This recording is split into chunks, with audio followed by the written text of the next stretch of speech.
WoW and the Blizzard Enigma. In 2008, Blizzard merged with Activision. This is way bigger and bloodier than I expected. Thousands of employees had staged a walkout. I'm really excited about the future of WoW. It makes me a bit nervous. We have some. Is that my voice? There's no way I sound like that. The walkout. I'm really excited about the future of WoW. It makes me a bit nervous. Why do I sound... It must be my microphone. There's no way I actually sound like... It makes me a bit nervous. We have some big things planned. The Classic team has done a really, really good job. Why should they honestly care? We've never been more empowered, free, and dedicated. The company settled a discrimination and harassment lawsuit. I think it's the best piece of work in the Warcraft franchise. You are an absolute embarrassment to your legacy. Wow. Legendary company because people put legendary amounts of effort into it. They were in pretty significant trouble. All of the shit Blizzard has been through, so much more is possible. But this is where things get a little bit interesting. 36 employees have been shown the door. I quit Blizzard because it sucked. We're seeing employees and developers en masse geeking out. 6 years down the drain. Games for gamers by gamers. It's a bloodbath. Our path forward is truly our own. What the hell's going on? Why do I sound like that? Bro. The Blizzard Enigma. All right. That's a good intro. That's a really good intro. Chapter 1.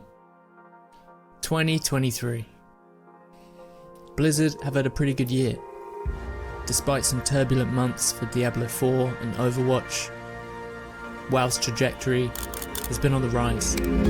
Is it fair to say that this is, a Blizzard reboot now? Man, I just got back from BlizzCon. We're experimenting, and it seems to be working. I couldn't help myself at least talk about the fact that really World of Warcraft is back. This season of Discovery actually sounds like a neat way of doing like almost a trial run of Classic Plus. The 20th anniversary is almost upon us. It's time to change the conversation, make some big bets. Let's take World of Warcraft in a direction that we may not have imagined in the past. Season of Discovery is a resounding success. Hardcore is a brilliant addition to the game, and even the opinion on Dragonflight seems to be stable. This may not sound Stable like is a such a good big word. deal, but for Blizzard, nothing is quite that simple. Throughout the years, they've been subject to the entire spectrum of opinions. But over time, and for good reason, it's become increasingly popular to hate on the company. True. Making this upward trajectory all the more interesting. This guy kind of looks like PewDiePie from the back, doesn't he? Or like from behind, or the back, the side of his head, the back of his head. It's become increasingly popular to hate on the company, making this upward trajectory all the more interesting.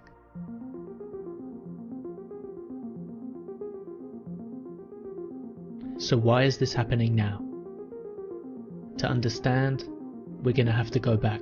Oh, dude, this editing is almost WoW's like too snowball-like good, bro. success had given it the title of the most successful online video game of all time. Easily. But things were about to change. No. Blizzard was about to begin the most catastrophic fall from grace gaming had ever seen. And it all started here. In 2008, Blizzard merged with Activision, but it wasn't just the company's name that changed. It seemed like they were getting further and further away from their founding principles. Games for gamers, by gamers. Activision Blizzard. They suspended a gamer who came out in support of Hong Kong protesters. Blizzard is going against free speech, issuing a 12-month ban as well as taking away his $10,000 in prize money. Just a hint, Blizzard. People were also mad that you were so afraid of losing out on the Chinese market and the money they bring that you didn't stop to think about the people you were actively screwing over through your shitty decisions. I love the fact that you have a lot of very strong female characters. I was wondering if we could have some that don't look like they've stepped out of the Victoria's Secrets catalog. According to the Journal, the game studio's CEO Bobby Kotick knew about sexual misconduct allegations but did not tell the board. Which catalog would you like them to step out of? Thousands of employees had to stage the walkout like in protest of Bobby Kotick asking him to resign. The working conditions were terrible. The company settled a discrimination and harassment lawsuit for $18 million. Working hours were terrible. Activision Blizzard remains under scrutiny from the Securities and Exchange Commission. They let go a third of our department. And the state of California. With very little warning. It's a legendary company because people put legendary amounts of effort into it. It is a corpse being puppeteered by Activision and Bobby Kotick. Under legendarily terrible working conditions. Blizzard, you are an absolute embarrassment to your legacy. I don't trust anything Activision Blizzard has to say in any way, shape, or form. They paid me 36% of industry standard for my job. Why should they honestly care about dealing with cheaters when they're still raking in billions of dollars? It wasn't worth it. The company has confirmed Alex Afrasiabi, former creative director on World of Warcraft, was fired last year for misconduct. More than 36 employees have been shown the door at Activision Blizzard. The video game developer fired or pushed out the employees to address allegations of sexual harassment and other misconduct. We want to have a conversation. We want to make this company better.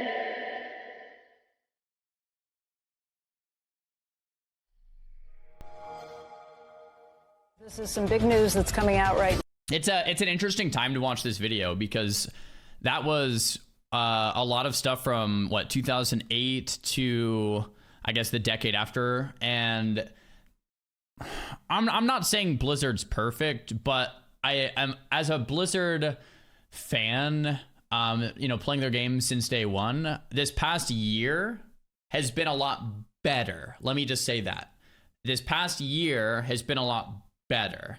Between launching Hardcore, Season of Discovery, there's still things. They're finally doing like Twitch drops for creators and like working with creators and stuff like that. Like this past year has been a lot better, and I just have to say that because I don't want to be like overly harsh or negative here. Back then,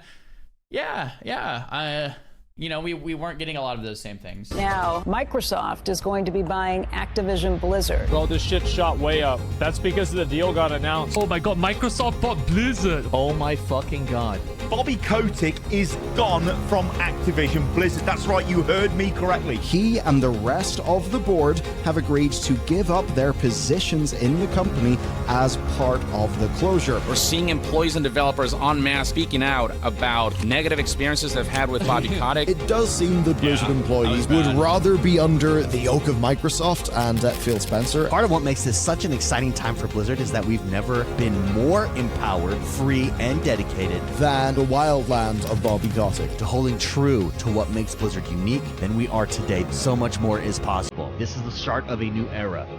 I think about Activision, Blizzard games. I think about the long history of great franchises there. Blizzard president Mike Ybarra said that Spencer has indicated that he wants Blizzard to be more like the independent studio it once was. An empowered and motivated team that feels like they have agency and ability to drive their own vision. Xbox is starting to make it crystal clear that they're reinstating Blizzard's creative freedom once again with this acquisition. If there's anything I can do in my role, it's empower the teams and make them feel safe, make them feel like failure's okay, let's go learn. In the 2 years he has been in charge, he had to run many decisions up the chain of executives at Activision, slowing everything down. We're going to empower our new colleagues to continue what they do best. Going to Phil and saying, hey, can we do this? I think he would look at me and go, run your studio. As we get, I think, increased autonomy and the ability for us to give teams the freedom to create these incredible visions they have. The thing about Xbox, it will nurture the essence, is that they're the opposite of Activision. What has made Blizzard unique? Our future. They take a hands-off approach with their studios. Our creative freedom. I also want to be able to give those creative really well edited. as much freedom as I can. They give their first-party studios freedom. They empower them to do what they do best. Our path forward is truly our own. Blizzard is being set free. Now, hopefully, that'd be cool. So everyone at the team is super excited. Now, you mentioned their vision, but what about your vision? What does the future for Blizzard look like under Xbox? How do you envision it? It's an exciting time. We have some big things planned. We've been tracking the number of job layoffs that there have been in the games industry throughout the last year, and, well, this year's count has just increased massively. There's a cyclical nature to the game industry. The third and fourth financial quarter, these companies want to show a profit. A lot of these roles are being lost across the industry. And what's the fastest way to profit? Fire some employees. The pandemic and ensuing lockdowns brought the U.S. economy into a tailspin in March 2020, forcing businesses to shut their doors. We had a big boom in game sales and revenue from the viral contaminant. More people were pivoting towards online services, boosting revenue. All the big megacorps go, this will go on forever, so they hire a bunch of extra staff. 2022 was probably the best year to break into games. When that ended, all of a sudden they lost a bunch of revenue. 2023, many agree, is worse than 2009. This is unsustainable now, so we better fire all these people. This is really the latest that have been doing layoffs this year, this month alone, and that includes Riot Games, Google, Discord, Twitch, Unity, and more. Yeah, it's literally everyone, yeah. I mean, I had been hearing rumors that layoffs might be coming to Blizzard, but this is way bigger and bloodier than I expected. Microsoft cutting almost 2,000 jobs at Activision Blizzard and Xbox as the tech landscape resets. What are we even doing here? It's just chaos over there right now. But this is where things get a little bit interesting. The president, Mike Barra, who I think previously said he wasn't for going and he was going to have to be dragged out. Did he think in 2 and a bit months that he would be gone when he just said, someone will have to drag me out of the building? Let's go! He hasn't literally been dragged out of the building, but something has changed. A lot of people kind of expected that Mike Ybarra might be on the way out for various reasons. The total massive Blizzard survival game is getting canceled. It's finished. Let's say he ruffled some feathers within Blizzard over the course of a couple of disastrous meetings last year. They should be proud of everything they've accomplished. Yeah, man, I'm sure being proud is really what they care about right now, not paying their bills. And as well as the chief design officer, who is actually a co-founder. Alan Adham. Well, of course she told him to run a studio. When you buy a company, you're going to go through an observation time. Just unprecedented layoffs. You're going to observe what's going on with that company. 6 years down the drain. Why is that company not doing what it's supposed to do? After a merger, we expect layoffs. You got to figure that out. Black Forest Games cuts 50% of employees. 8% of the entire workforce. Riot lays off 530 staff. Gone in a day. The genesis of all of this. TI Games lays off 10% of its staff. Is Bobby Kotick. Thunderful cut 20% of its workforce. Bobby Kotick's gone, but he got a golden parachute. Discord 70% of its staff. The people who are gone now, likely not having a golden parachute. Twitch cut a third of its staff. That's all within this month. Quote, someone will drag me out of Blizzard. Microsoft has still not communicated publicly what their vision is for Warcraft. A lot of the layoffs are hitting redundant departments such as marketing and other departments that you would expect to be hit by an integration with another company that does similar sorts of business.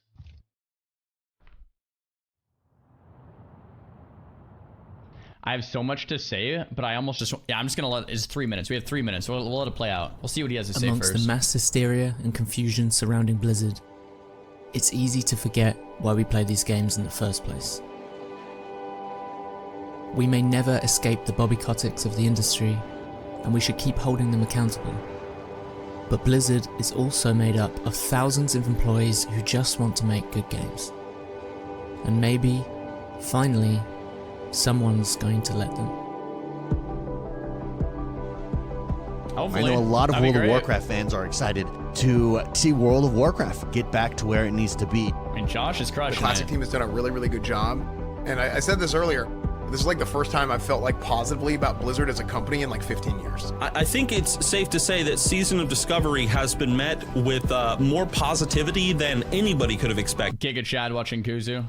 Yes, you've definitely made your mistakes, but now is the time to start correcting them. If we're gonna call out Blizzard when they do some dumb shit, it's true, we also have to applaud them when they do some smart shit. Thank you so much for making the dream of WoW Classic and all the experiences we're working on a reality. They're trying to build trust or restore faith that might have been lost. Trust us, the WoW team is trying to say. I think it's the best piece of work in the Warcraft franchise that Blizzard has done for as long as I can remember. Everything I saw at BlizzCon was amazing. People I talked to were so excited. SOD has been a great success so far. One of the things Blizzard needs to be doing better is banning gold buyers. A lot of people got banned yesterday. Finally! WoW really is back. There's a lot of people playing WoW. World of Warcraft is back. We are fully focused on listening and responding to you and building for a strong future in Azeroth for all of us. It is with great joy that I announce Chris Metzen has joined the Warcraft leadership team as creative advisor. With Chris Metzen coming back with the addition of Microsoft. Despite all of the shit Blizzard has been through. WoW is like hitting something special right now. Even after 20 years. WoW is back, baby! People are still hitting up their friends about playing again. Maybe it's time to come home. Maybe. Honestly, I would like to come home.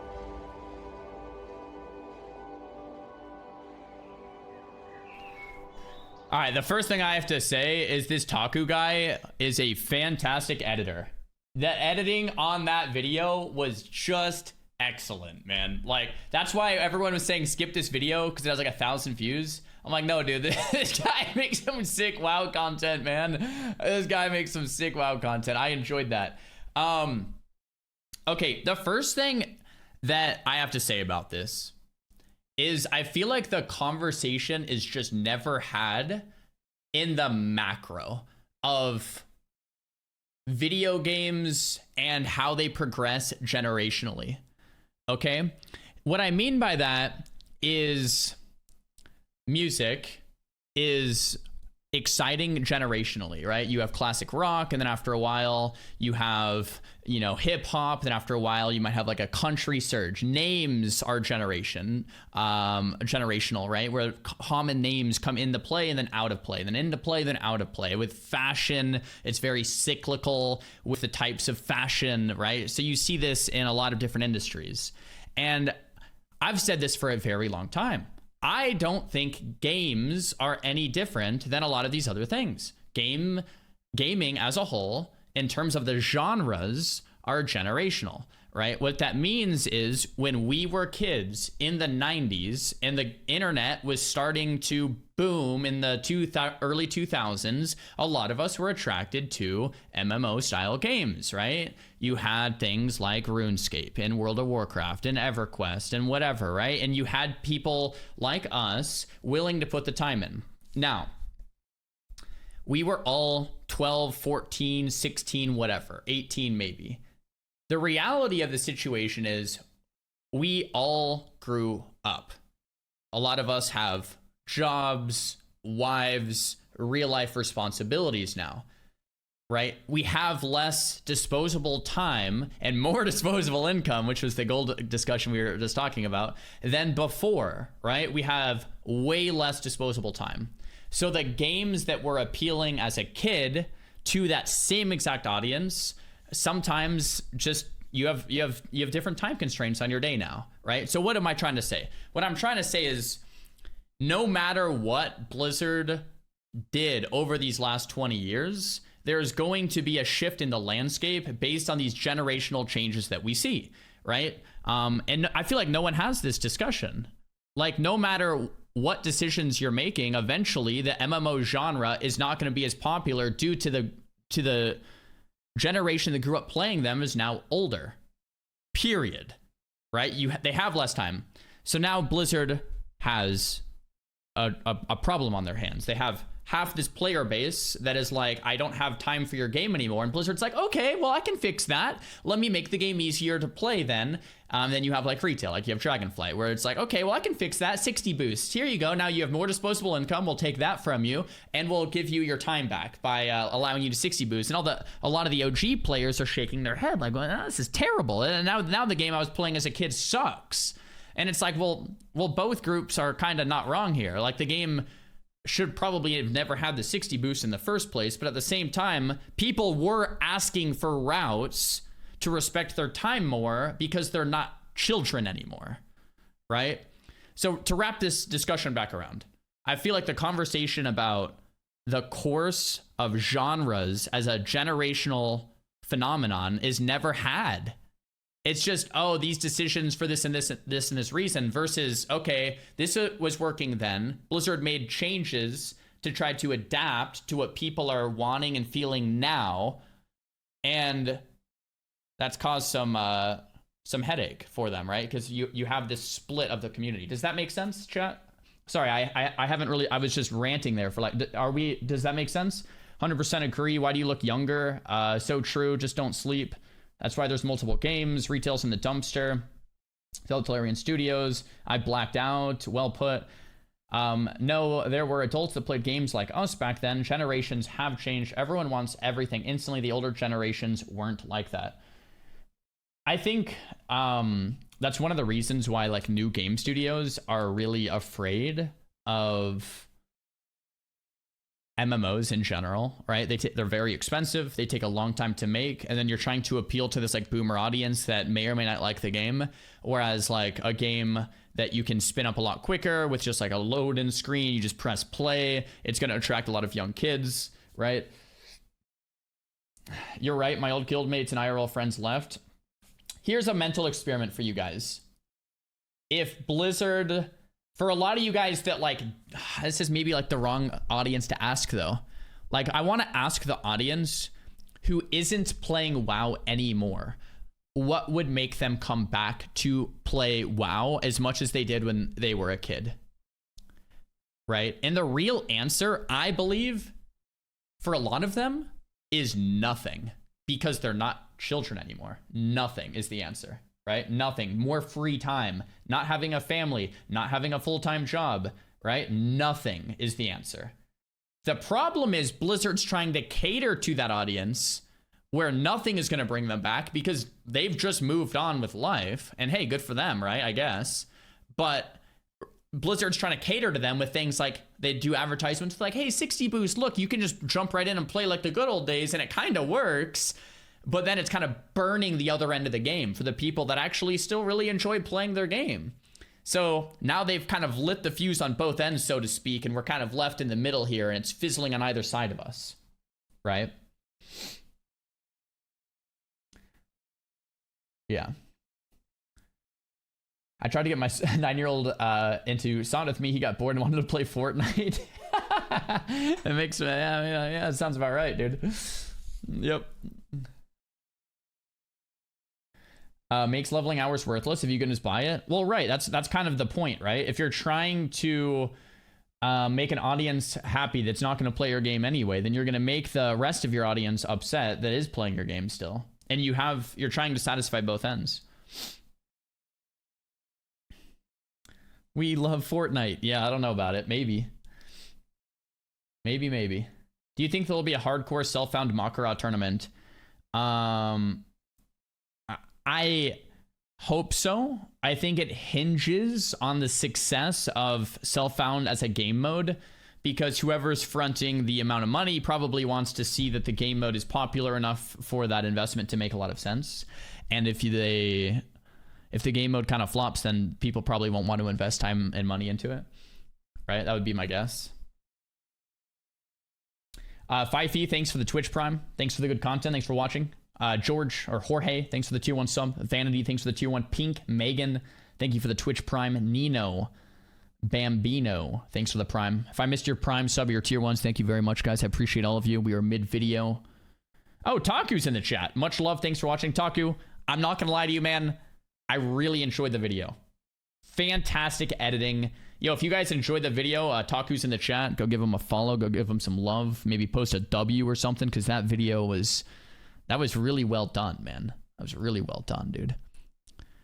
It only has 1,000 views. I hope that blows up like your last video. I hope more people get to see it. It was nice. And yo, another question, bro. Okay, first of all, Taku, since you're in the chat, one, you kind of look like PewDiePie. And second, bro, where do you get your haircut, man? Because this is a fantastic haircut. This is a really fantastic haircut, man. I'm not gonna lie. Like, you know what I'm saying? So anyway. I'm a kid and I love playing WoW. How old are you, Pundy? Don't troll me. Don't troll me, Pundy. Because I have the feeling there's not many people that are like under... You're 15 and you like WoW. That's cool.